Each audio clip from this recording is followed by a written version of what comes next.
Ecamm fam, what's good, y'all? Welcome to another episode of Marshall Creates with Ecamm. How's everyone doing? Happy Thursday, Friday, Saturday, whatever day it is that you're watching this. If you're joining us live, what's good? If you're on a replay squad, hello to you as well. What's going on? Let me just say hi to the family, Mr. Moderator. Thank you so much for joining us. As always, and Dan, you say you're not volunteering your stuff this episode.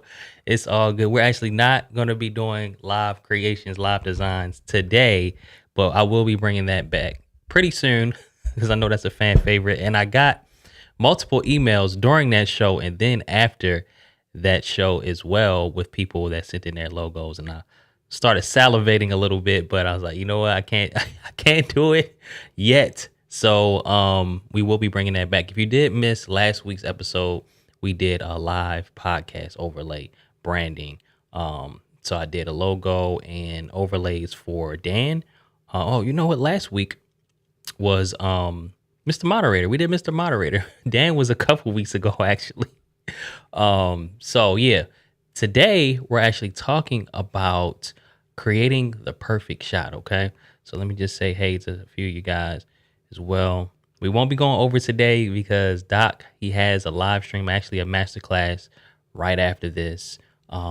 So we're going to have to stop before. We're going to be stopping no later than 2:55 Eastern. All right. So, Obs, what's good? It's good to see you. Parker, great to see you as well.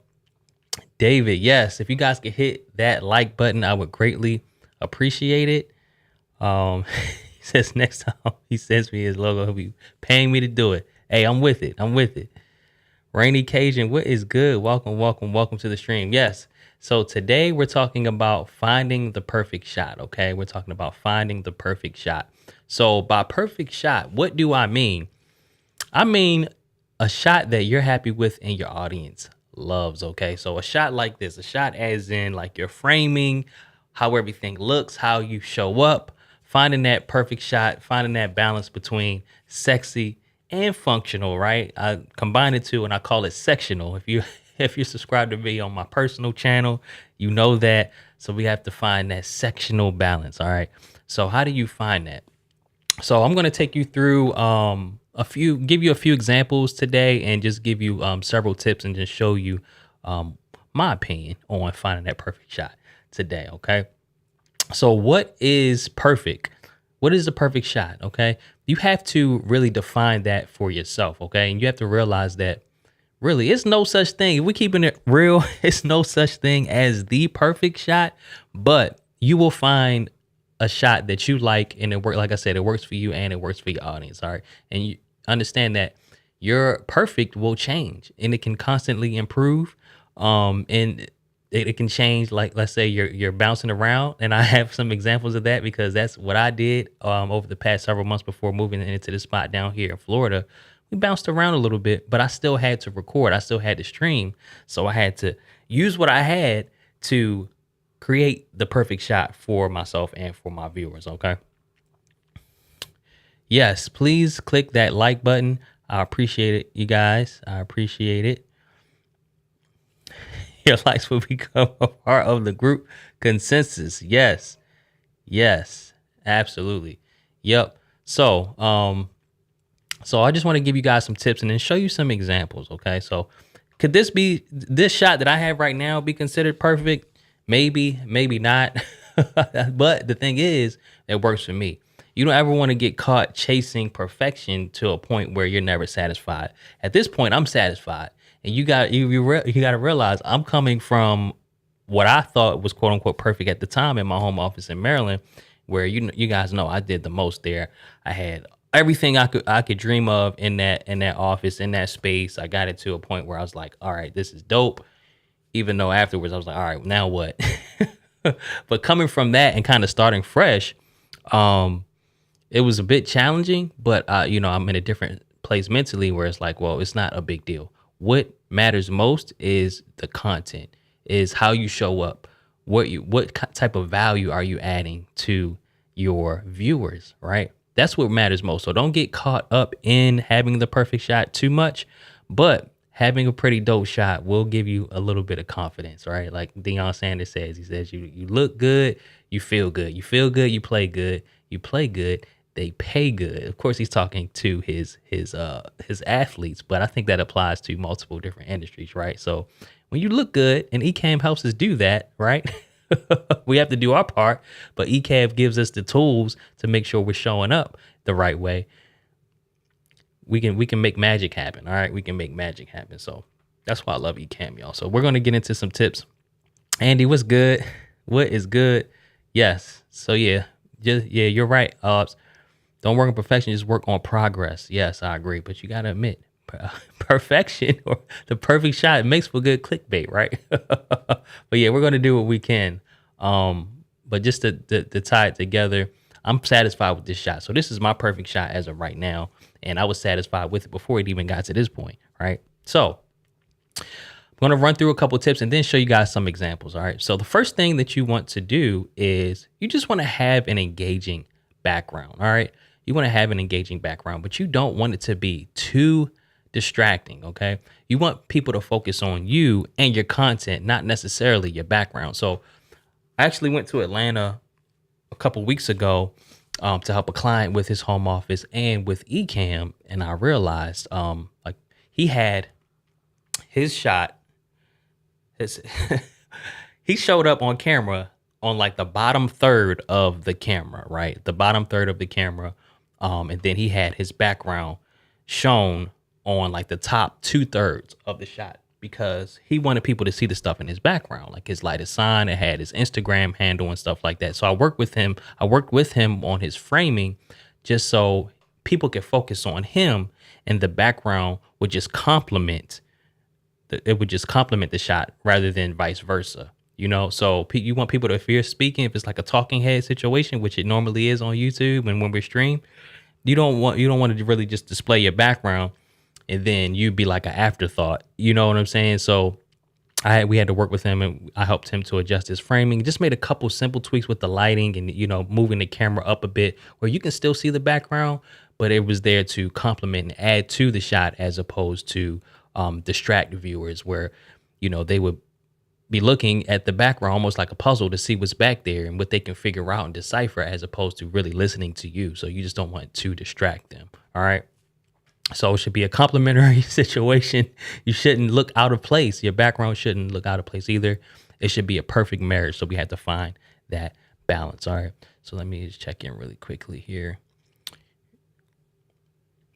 When you're referring to background, are you referring to your in-camera background or your background overlay? So I'm actually talking about your in-camera overlay. So not your in-camera overlay, in-camera background. So what you see behind yourself, whether it's actually there or if it's on via green screen. All right, that's what I'm speaking about. Yes, I was in Atlanta probably about 3 weeks ago now, and I will be back quite a bit. It's funny because pretty much all of my clients are in Atlanta, but I'm not. So I will be back next month, actually, a couple times. So yes, I will be back. Have a couple different events that I'm heading to out there. Or is that I'm assuming that's where you are. That would be pretty dope. Okay. So you should fit into the composition, like I said. You shouldn't look out of place. So the next part is lighting. Okay. So lighting is huge. If you haven't seen my video on lighting that I did on the channel, I did it like 3 years ago, but it still applies today. It's huge, y'all. So it's 2 parts to the lighting piece. Okay. And having the right lighting can really help to improve the overall look of your entire shot, as you guys may already know. But it's 2 pieces. You have the main lighting. So lighting yourself, and my lights are really, really bright right now. I'm sweating. But then lighting your background. So lighting yourself and then lighting your background. But handling those 2 by themselves, like independently, will really help to improve the overall look of your shot. And a good example is if like we were to look back at some of my older episodes of this when I first moved in, before I had my lighting dialed in, then you can see the drastic change in the lighting. Okay. Awesome. That's dope. We're gonna have to link up at some point when I'm out there. Yes. So, yes. So your lighting, um, but you see, not much has changed. I'm going to show you guys some older episode, just so you can compare the shot to what we're working with right now, just to see the impact that lighting will have on your shot. So give me 1 second. I'm going to share my scrizzing with y'all once I get my scenes up. Okay.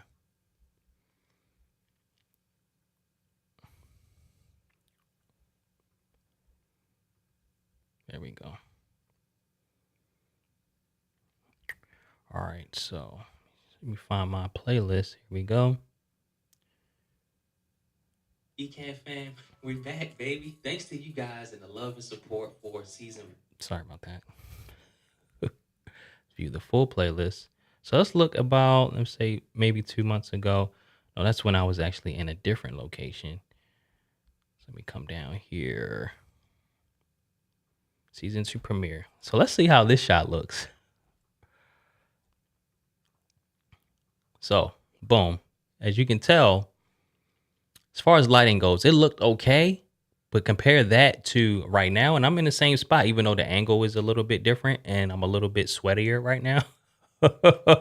But I'm in the same location, but I was using a lot of natural sunlight, as you can tell, and I didn't have my background lighting dialed in yet. All right, so you guys can see this, right? Yep. So you can see the difference. So if I compare that to this current shot, you can see the huge difference, right? And it's still the same time of day, 2 o'clock, even though I have the blinds closed, as before I didn't. I didn't have the blinds closed. I had the blinds open. So I did use a lot of that natural sunlight. So keep that in mind as well. Like, if you want to control the sunlight, in most cases you do, then make sure you get some like room darkening curtains, or just close your blinds and then have your own light, your actual lighting sources. Like, I have a newer light, a bicolor LED light, and then I have a Elgato key light air on this other side is my fill light. So I'm able to intentionally add the amount of light that I need to my shot, as opposed to the natural sunlight, which I think looks good. But as the clouds roll by, you really can't tell in the moment. But if you watch it back and I scrub through, you can kind of tell it gets lighter and darker during the stream, because of the clouds kind of rolling by outside, which happens slowly. But you do want to have more of a consistent light on yourself, especially if you record talking head videos, because if you don't run through the whole thing straight and you have to make certain cuts, one shot could look, your skin complexion and the lighting in the room could look one way, and then you cut to another shot as you stitch those things together, those clips together, and the lighting could shift, and it'll look a little jarring to your viewer as well. Ask me how I know. Okay. So when I record my talking head videos, I don't do it in one shot. I try my best, but I don't. So I do a lot of cuts and editing and things like that. And I've noticed that when I do that and I'm not controlling my light, it's a lot more difficult to maintain that consistency throughout the shots. Kurt, what's good, man? We got some Ecamm royalty in the building. What is happening? Lights in the shot makes you look very dark. How did you account for that? Because your shot is very balanced. So you mean behind you, Kirk, or in front of you? Let me know what you mean by that. Lights in the shot. So you mean behind me, right? It makes you look dark. So the key is, well, at least for me, is setting the ISO, the shutter speed, of course, the shutter speed, and my f-stop all in advance, and then pumping a lot of light into the shot. So if I turn off the background, I'll show you guys a couple different examples. So you see how that looks, right? So this, if I turn it on and off, the lighting on myself, like it's still consistent. I'm still lit because I have these lights right here and they're pointed directly at me. Okay, so it's consistent. So if I turn it back on, nothing really changes in terms of lighting outside of the background, because I do not turn on the main light in my office either, right? So if I did, it probably would be a little bit different. So turn it off, turn it back on. So on the flip side, if I was to turn off this huge light, you see the difference, right? See the difference? And then it's like, now I'm dark, right? Now I'm dark.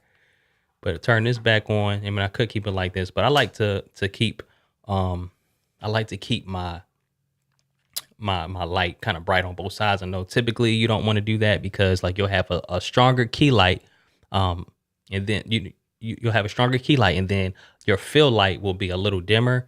So one side of your face, I forget what they call it. I think it's the Rembrandt effect. One side of your face will be a little darker, and I'll show you what I mean, because that'll add some depth to your face, which is more realistic. When people see you in 3D, you just don't want to look flat. And I hope I don't look flat, but I do like to keep my face kind of evenly lit. I think it's just a personal preference. In full transparency, I have like hereditary dark circles, and I think because my eyes are a little bit sunken in, I have like you can kind of see the groove. So when I don't have the light bright, it's just more prominent. It's more prominent, and I just don't like that look, at least on camera. And it affects my confidence as well. So I like to keep my lights bright, but if I did dim it down, see, this is more of a, I guess, more a realistic um look in terms of lighting, and you can see like more of the shape of my face, but I just don't like the fact that you can see my dark circles more prominently. So I keep my light um kind of dialed up a bit just to have more of an even light on my face. And that's just a personal preference of mine.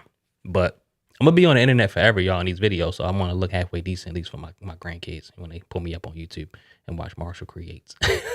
But when you see me in person, you know, I don't look like a different person. I still look like me. All right. So just to be clear, just to be clear. Um, but yeah, that's just my personal preference when it comes to lighting, at least lighting myself. But it's to each his own. And that's the beauty of what we do, at least on video. Like I said, there's no such thing as perfect, but there's a perfect for you. And there's a point that you should reach where you feel confident enough to show up consistently and add the type of value that you're meant to add to your viewers. All right. So cool. Hopefully that answers your question, man. I don't know. Rembrandt lighting. Yes, yes. So yeah, just the Rembrandt lighting is more. Let me see if I just turn this off like all the way down. Like if I just had this area lit right here on this side, or vice versa, or on the other side, that would be more of the Rembrandt lighting, where you have one side a lot lighter and brighter, and then the other side the light would be a lot darker, almost like a shadow, and then you would have like the light would bounce off your cheek like right here. That's like the Rembrandt lighting. And I can show you guys a couple quick examples, but that's like the ideal, quote unquote, perfect lighting situation for yourself. Depending on who you ask, of course. But yeah, let me show you guys what that looks like. Let's just look it up real quick. Rembrandt lighting.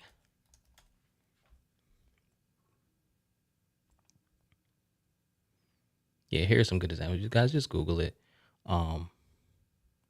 You can see right here. And they gave some examples how they use Rembrandt lighting.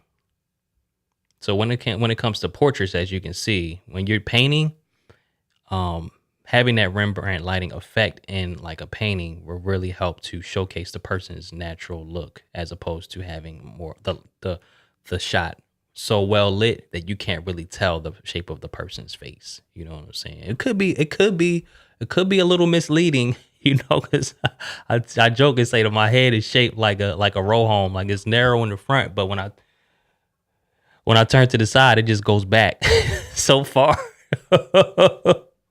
So yeah, you really can't tell the shape of your whole head with you know the lighting, but the Rembrandt lighting kind of helps to at least show the shape of your face, the natural shape of your face. So yeah, just some examples, and you see the example here where they highlighted the section of light that bounces off the cheek on the one side. So it'll definitely give your shot a more cinematic look if you use this lighting technique. So it's usually achieved by either bouncing the light off of the other side or just having your light kind of dim, turned down on the other side. Cool. Yep. Triangle light under the eye. Yes. Yes. Yes. All right, y'all. So let me jump back into my tips really quick. And I do have a hard stop, y'all, in about well, a little over 30 minutes. Because Doc is doing a master class. All right. So just a heads up on that. You guys should stick around for it because it's actually really dope. So he's going to be speaking with Michael Forrest about Beat Sheet. So it's a really dope platform, and at least in my research of it, it can be used with Ecamm to create smart scripts for streamers. You know, so it looks like it's using some type of AI as well. But don't quote me. Just stick around for the master class that's happening at 3 o'clock. Right after this, 3 o'clock Eastern time. Right after this. All right. So let me pull my notes back up. Okay. So there's a big tip, y'all. Start with what you have. All right. So don't do the most. And I have a lot of different examples from when we were bouncing around, but just start with what you have. And if you don't have anything, I mean, you should have something, but a good tip, and this is kind of off script, is to find a corner. That's what I'm doing. That's what I'm using right now. But I think a corner is always it's like a little hack. If you just want a blank wall, that's one thing. Maybe you just try to use a green screen or like a green screen feature. But if you could find a corner, one, depending on what's on either side of you, you kind of frame yourself and you kind of direct the viewer's eyes towards you being in a corner, right? So that's just a quick hack that I like to use. Um, so just start with what you have. Your viewers will enjoy the journey. Just like you guys here, when I first started this season, I was looking a little lackluster. But now, you guys have been here as I've slowly made incremental updates over time. So don't feel like you have to have the perfect setup when you just start your show or you start doing your recordings. Because it's always fun to go back and look at your humble beginnings. All right. I know you see the perfect shots. Everybody has them. So it can be intimidating, or you could feel less than, or feel like you're not achieving or accomplishing what you set out to, just because you don't have that look, that YouTuber look. But it'll come with time, and it'll come with your own preferences and your audience's preferences. That's a huge point that I want to make, y'all. It depends on what your audience wants as well, and what they resonate with, and what they really care about, because you may spend all this time trying to achieve this perfect look and this and that, but your clients or your audience may not care about that as much. And I know people who have quote unquote mediocre or very basic shots, but their content is fire. Their content is so good, and they just have tons of subscribers because why? Their clients, their viewers don't necessarily value having that perfect shot. They value the content. They value the instruction. They value the tips. They value the authenticity that this person brings. So, I'm thinking about one person in particular, David McGill. He's actually one of my clients, and he's a YouTuber. Has over 100,000 subs right now. But when he first started out, it was just him and a whiteboard. So now that he has improved his shot over time, it looks dope. But if you look at his numbers, they haven't increased because of the new shot. They haven't, to be honest. So it's more of him wanting to show up as a professional, upgrade his camera, upgrade his background, has a more dedicated workspace now, things of that nature, just to show up more professionally, as opposed to this is what my viewers want, So it's a bonus for them, but that's not why they showed. That's not why they showed up. So you just don't want to be all sizzle and no steak, y'all. That's all I'm trying to say. All right. So a couple staples, like I said, find a corner if you can. But if you don't have anything right now, the first two things that I would get if I didn't have anything in my background or in my shot is a plant and a lamp. Usually can't go wrong with the simple plant and a lamp. I know plants can kind of get expensive, but I have a fake plant here. You guys saw I got an actual real plant because it only cost me about $50 to get a pretty big plant from Lowe's or Home Depot, but it ended up being way too big for this space. So I ended up moving it out of here, and I got a fake plant. And I got this one off of Amazon. I believe it was like between 60 and $100. So I'm gonna show you a couple real quick. If you're interested in getting a fake plant, just where you can get them where they won't break the bank. So let me go to Amazon. Let me see here. Fake plant.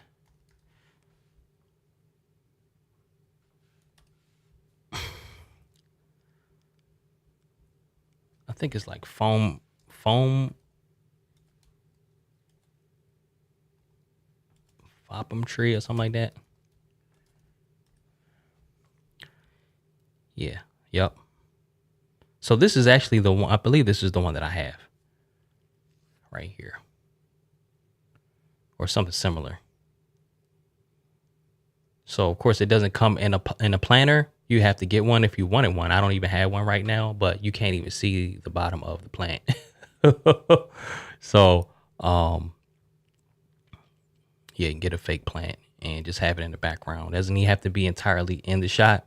And a good size is between 5 to 6 feet. So as you can see, this is a little over 5 feet. This is another cool one right here. And then, get a lamp, get a simple lamp, or you can get something that can go on a shelf, or you can get something like this that I have. So this is just like, I think it's like a tube light, standing tube light.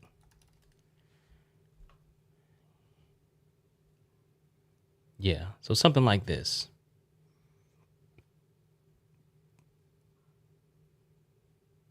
And this is the one that I have right here. But I have it in whatever one's the cheapest one. I have this one. Yep. Yeah.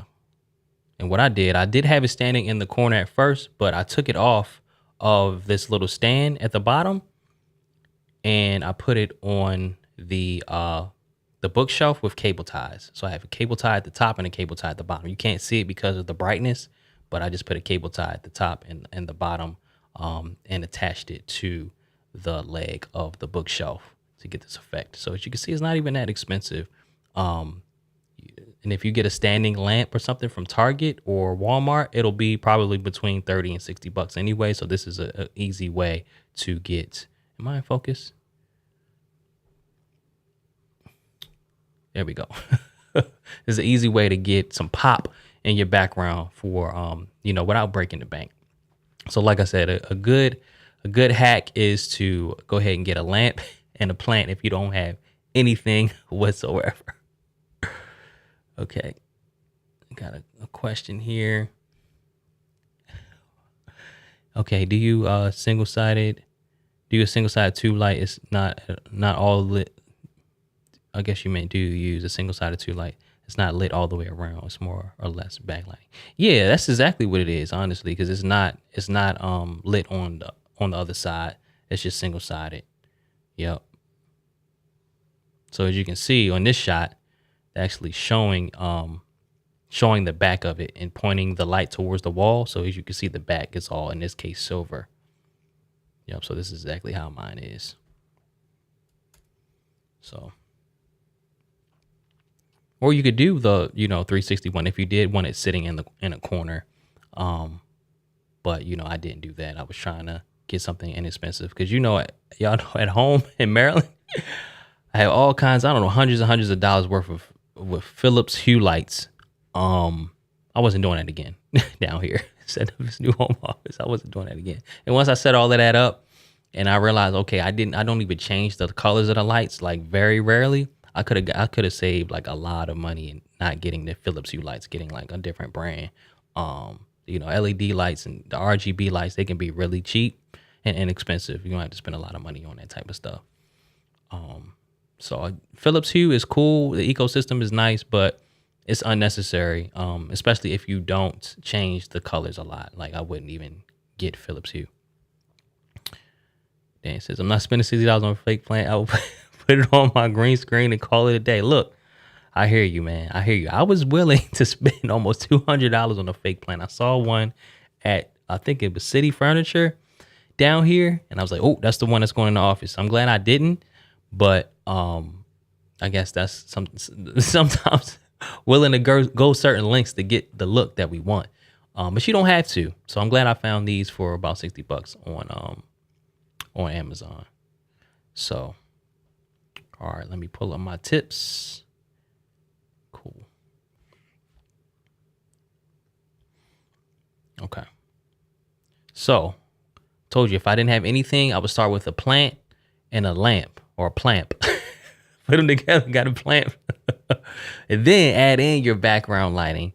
You may want to get a bookshelf or some shelves where you can start to add in more interesting things, and then add in your personality. You know, like at home, I had a little Grogu, still there, a little Grogu, or AKA Baby Yoda, sitting on the shelf, with a little Mar Jackson jersey on. You know, so you add in your own little personal quirks and things that are interesting to you and your viewers may find visually interesting. I'm thinking about Katie's shot. She has an old, I think it's like an old MacBook in her shot that looks really cool.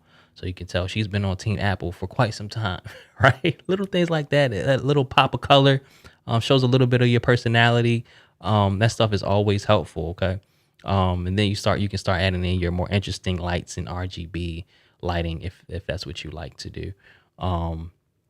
You can also paint your wall as well. That's an easy way to add some character to your shot on a budget as well. I haven't done that here with renting here. I don't really want to paint. I would have to paint over it when we leave, but I don't want to do that. And I realized that this looks good to me. Like the white wall is fine to me, at least here.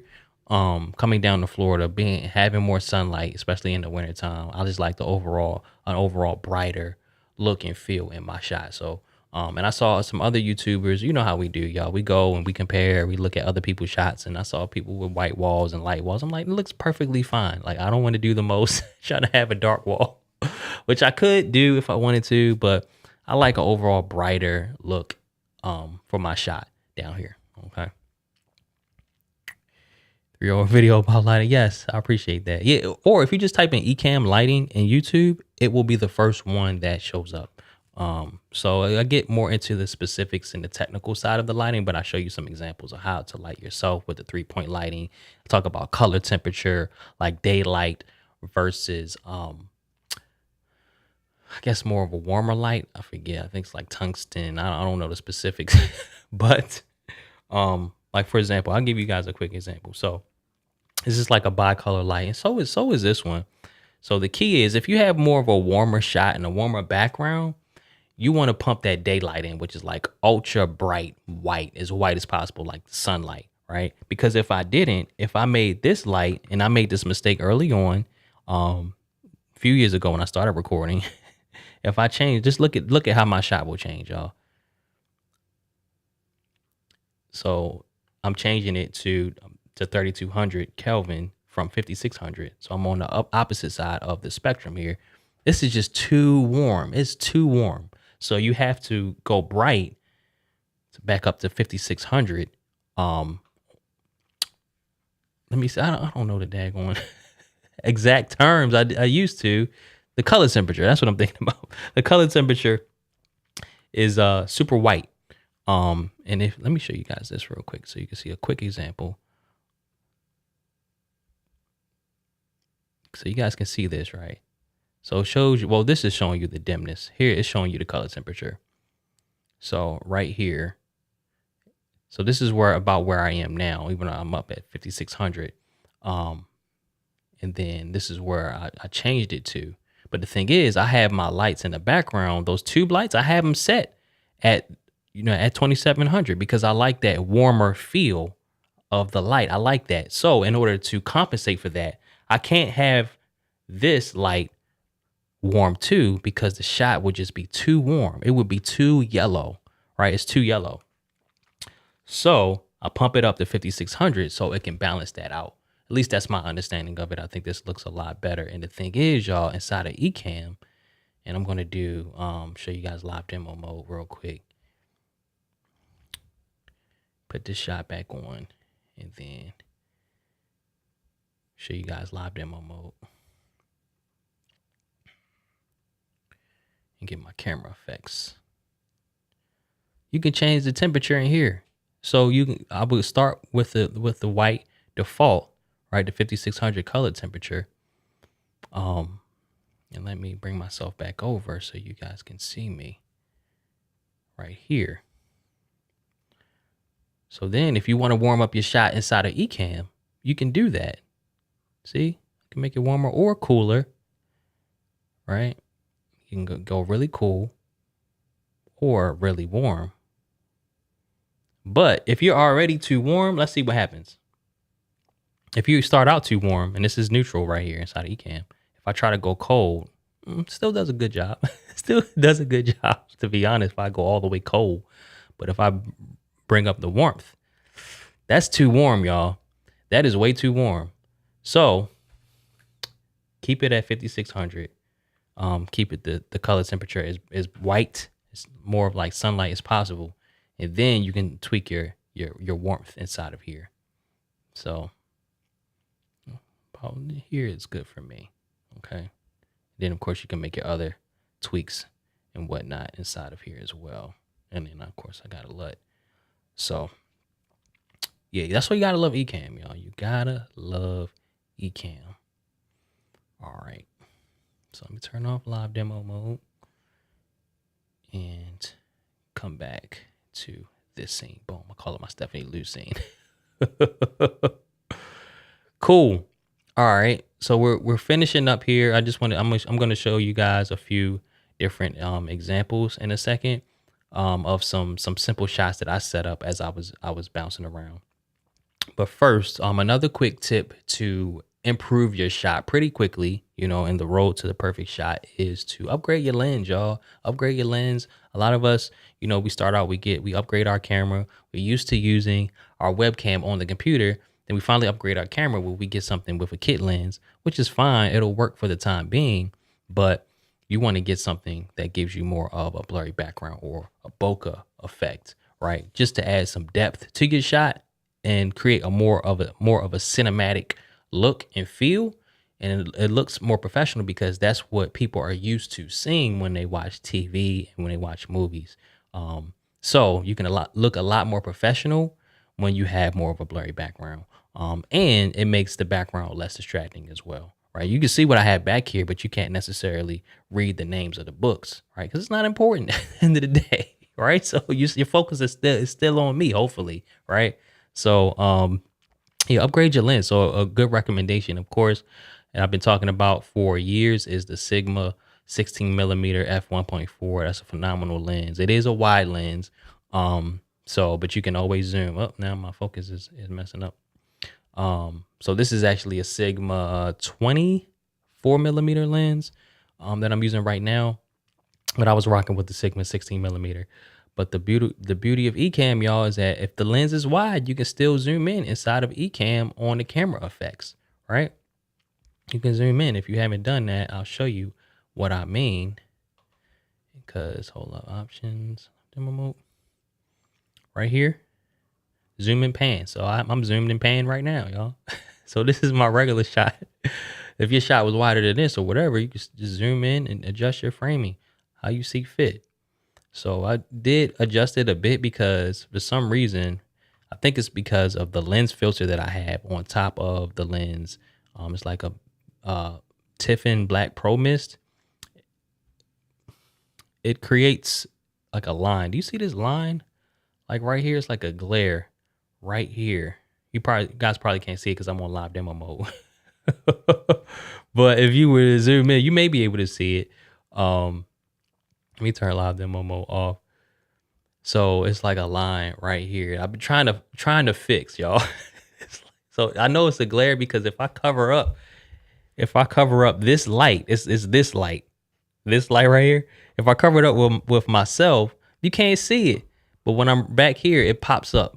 So here it is right here. This line right here. So I know it probably has to do with the camera filter that I have on that I'm trying to adjust. So I have been adjusting like the lights in the show. I tried to turn the light. And nothing's worked so far, but I try to do it. I try to sit in a way that you can't see. The light isn't that noticeable. You may not have even noticed if I didn't bring it up, but that's something that I gotta figure out because I don't want to be recording videos of you just looking at this line, So,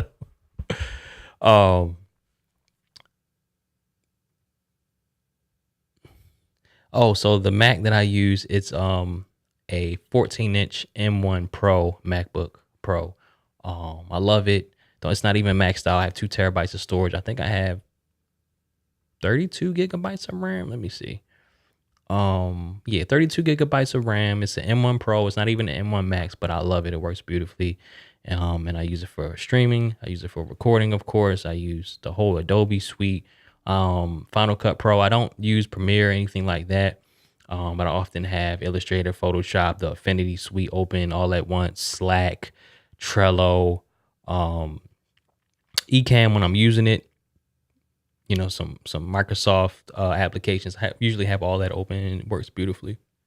I love it. This is the first machine that I've gotten. I told Doc this, that when the new machines have come out, I could care less. Like the Mac Studio came out, all this new stuff has come out since this came out a year or two ago, and I haven't felt the need. I haven't had any gear acquisition syndrome to want to get any of the new stuff, because I've just been totally satisfied with this.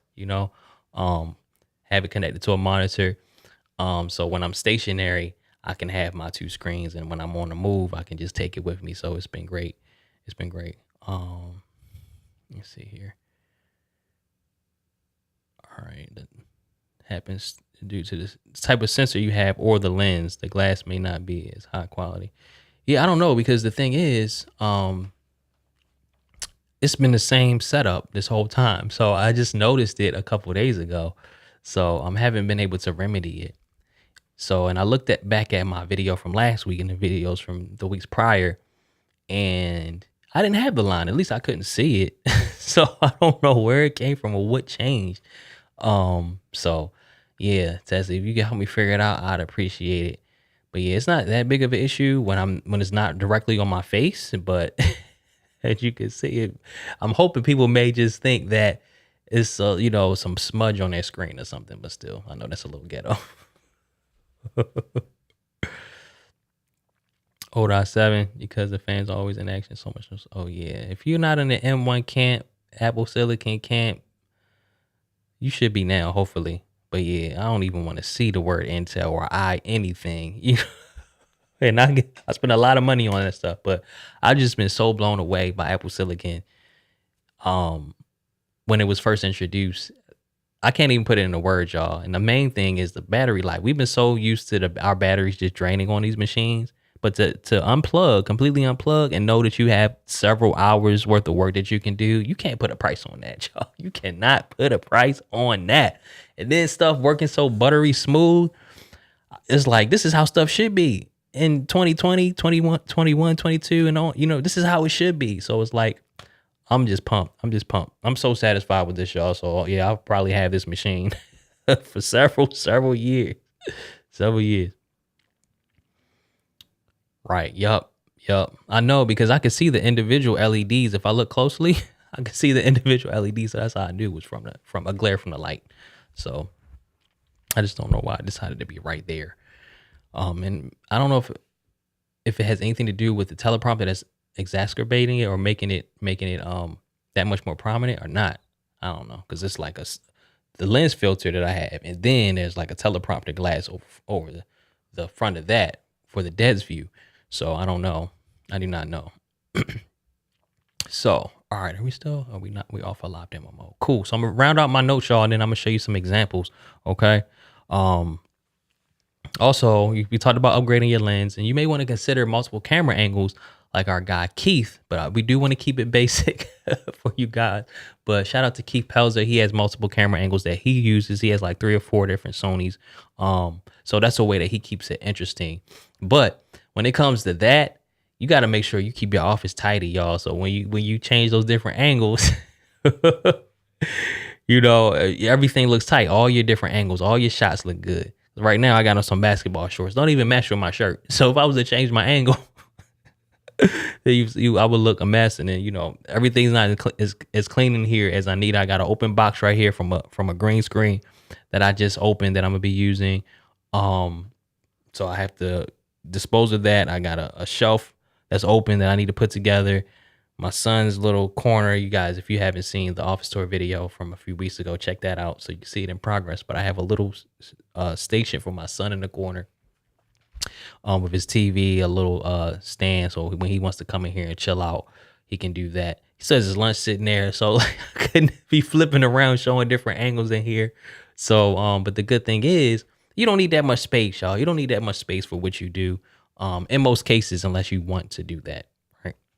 But if you wanted to, it would jazz up your shot a little bit. And then you want to consider where your camera is. Are you going to be looking straight on into the camera like I'm doing right now? I have it at eye level. Do you want it to be a little higher? And that's actually how I had my shot for a long time. Like most of the videos that you've seen that I've done for Ecamm, even the major campaign that I did for Wix recently, my shot is a bit higher. So I'm actually looking up like this and the camera's a little higher. So it's not a bad shot either. Or do you want to look down? Do you want to look down a little? It reminds me of like Parker Wallbeck. I don't know if you guys are familiar with him, but he's looking down at his shot and it looks cool. You see more of his body. And when the camera's a little higher, you see like less of my neck. I mean, you can't really see it right now anyway, but you'll see like less of your neck. And may make your head look a lot bigger as well. So you just have to kind of play around with it. And it depends on your own situation as well. Like you may have your monitor right in front of you, and you may have the camera off to the side. But at home in Maryland, I had the monitor right in front of me, but I had the camera above it. I didn't have a lot of space behind the desk where I can sit something. So I put the camera right on the shelf above the monitor. So, but right now I have a kind of split situation where I have the camera right here, monitor right with my MacBook, and then the monitor on the other side. So we only got a few more minutes, y'all. But I just want to show you a couple shots and then we can get out of here. All right. So I'm going to share my screen with y'all. And let me pull up some shots because I did quite a bit of bouncing around over the past few months, like I shared with you guys. Let me do date added. Boom. Okay.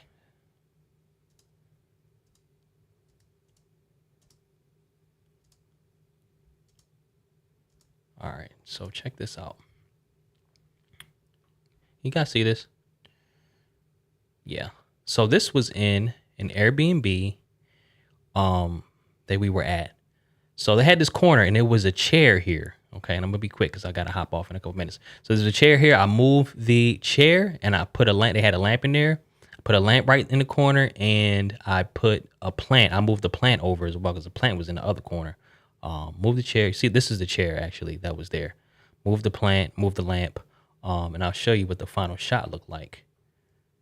So this is me seated there. So I'm going to show you what the final shot looked like. If I can find it. So this is what the final shot looked like. Right? It looked pretty decent, right? All right. Okay. I got to hurry up. So I'm going to pull up another couple examples for you guys. I'm just going to cycle through. Okay, so this is how my current shot, this is how my current setup is right now. You can see my camera in the middle, and then I have the wood panels on one side, just a bookshelf right here. So still have a lot of space in here, y'all, but what's most important, at least for my framing, is what's in the shot. So that's why I have it set up strategically like this. Okay. So this was how it was in the Airbnb. Like I'm facing like the kitchen. All right. So as you can see here, so this is how it looked. So that's why my recommendation is to just find a corner and then do what you can to make it look decent.